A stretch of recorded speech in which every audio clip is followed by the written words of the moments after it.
వేసవి తాపానికి విశాఖలో జనం అల్లాడుతున్నారు. ఈ తరుణంలో విశాఖ వాతావరణ శాఖ చల్లని కబురు చెప్పింది.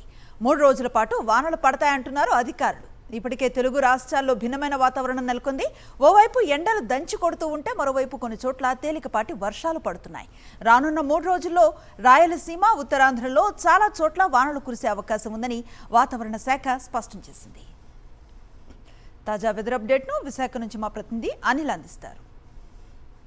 ఉష్ణోగ్రతలతో అల్లాడుతున్న ప్రజలకు వాతావరణ శాఖ చల్లని కబురు చెప్పింది. రానున్నటువంటి 2-3 రోజుల పాటు ఉరుములు మెరుపులతో కూడిన జల్లులు చాలా చోట్ల చాలా ప్రాంతాల్లో తేలికపాటి వర్షపాతం నమోదయ్యేటువంటి సూచనలు కనిపిస్తున్నాయని వాతావరణ శాఖ వెల్లడించింది. ఇప్పటికే ఉపరితల ద్రోణి కొనసాగుతుంది. దాని ప్రభావంతో రాయలసీమతో పాటు ఉత్తరాంధ్రలో ఉన్నటువంటి చాలా ప్రాంతాల్లో ఉరుములు మెరుపులతో కూడిన తేలికపాటి వర్షపాతం నమోదయ్యేటువంటి సూచనలు కనిపిస్తున్నాయని వాతావరణ శాఖ వెల్లడించింది. అంతేకాకుండా ఉష్ణోగ్రతలు కూడా పూర్తిగా కాస్త తగ్గుముఖం పట్టేటువంటి సూచనలు కూడా కనిపిస్తున్నాయని స్పష్టం చేసింది. మరోవైపు చూసుకున్నట్లయితే కనుక ఇప్పటికే 43 డిగ్రీల అత్యధిక ఉష్ణోగ్రతలు నమోదవుతున్నటువంటి నేపథ్యంలోనే జనం బయటకు రావాలంటేనే బెంబేలెత్తిపోతున్నారు. కానీ రానున్నటువంటి 3 రోజుల పాటు కాస్త ఎండలు తగ్గుముఖం పట్టి చల్లని వాతావరణం ఉండేటువంటి అవకాశం ఉంటుంది. మరోవైపు రాష్ట్రంలో భిన్నమైనటువంటి వాతావరణ సరళి కనిపిస్తూ ఉంది.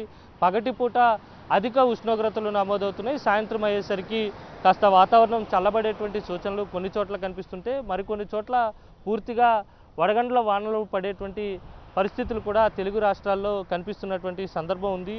ఓవరాల్గా చూస్తే భిన్నమైనటువంటి వాతావరణ శైలి స్పష్టంగా అర్థమవుతూ ఉంది. రానున్నటువంటి 3 రోజుల పాటు వర్షాలు కురిస్తే మాత్రం పూర్తిగా ఉష్ణోగ్రతలు తగ్గుముఖం పట్టి చల్లని వాతావరణం ఉండేటువంటి సూచనలు అయితే స్పష్టంగా కనిపిస్తూ ఉన్నాయి. అయితే ఇప్పటి వరకు చూస్తే కనుక ఉదయం 10 గంటలు దాటితే బయటకు రావాలంటేనే జనం పూర్తిగా ఇబ్బంది పడేటువంటి వాతావరణం కనిపిస్తుంది. అయితే రానున్నటువంటి 3 రోజుల పాటు రాయలసీమలోని ఉత్తరాంధ్రలోని ఉన్నటువంటి చాలా ప్రాంతాల్లో చల్లని వాతావరణం ఉండేటువంటి సూచనలు అయితే స్పష్టంగా కనిపిస్తున్నాయని వాతావరణ శాఖ వెల్లడించింది. వీడియో జర్నలిస్ట్ శంకర్తో కలిసి అనిల్, సాక్షి టీవీ, విశాఖ సాగర తీరం నుంచి.